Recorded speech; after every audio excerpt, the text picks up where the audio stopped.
क्या हुआ जब हजरत मूसा अलैहिस्सलाम ने अल्लाह ताला से अर्ज की, ऐ मेरे रब, जन्नत में मेरा पड़ोसी कौन होगा? अल्लाह ताला की तरफ से जवाब आया कि फलां शहर में एक गोश्त बेचने वाला है, वही तुम्हारा हमसाया होगा। हजरत मूसा अलैहिस्सलाम यह सुनकर सोच में पड़ गए कि एक मामूली कसाई जन्नत में एक नबी का पड़ोसी कैसे हो सकता है। आप इसी जुस्तजू में उस कसाई की तलाश में निकल पड़े। वहां जाकर उन्होंने देखा कि एक कसाई अपनी दुकान पर बड़े इत्मीनान से गोश्त बेच रहा है। हजरत मूसा अलैहिस्सलाम उसके पास बैठ गए। जब दिन भर का काम खत्म हुआ तो कसाई ने गोश्त का एक टुकड़ा कपड़े में बांधा और घर के लिए निकल पड़ा। हजरत मूसा अलैहिस्सलाम भी चुपचाप उसका पीछा करते रहे। उन्होंने उसे घर आने की इजाजत मांगी और वह खुशी खुशी उन्हें अंदर ले गया। घर पहुंचकर कसाई ने सबसे पहले गोश्त पकाया, फिर रोटियां बनाकर उन्हें शोरबे में नरम किया ताकि खाने में आसानी हो। इसके बाद वह एक कमरे में गया जहां एक बूढ़ी निहायत कमजोर औरत बिस्तर पर पड़ी थी जो खुद से हिल भी नहीं सकती थी। कसाई ने बड़ी मोहब्बत से उन्हें उठाया, सहारा दिया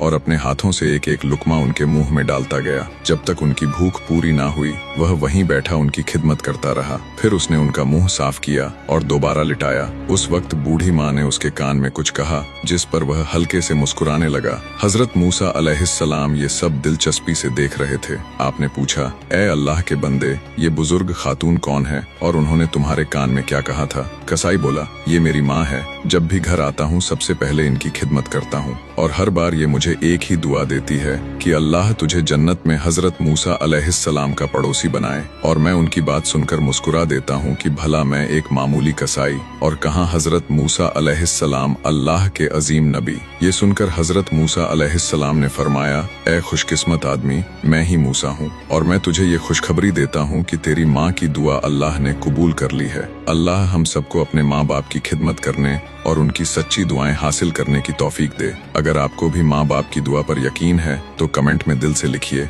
आमीन और लाइक सब्सक्राइब जरूर करें।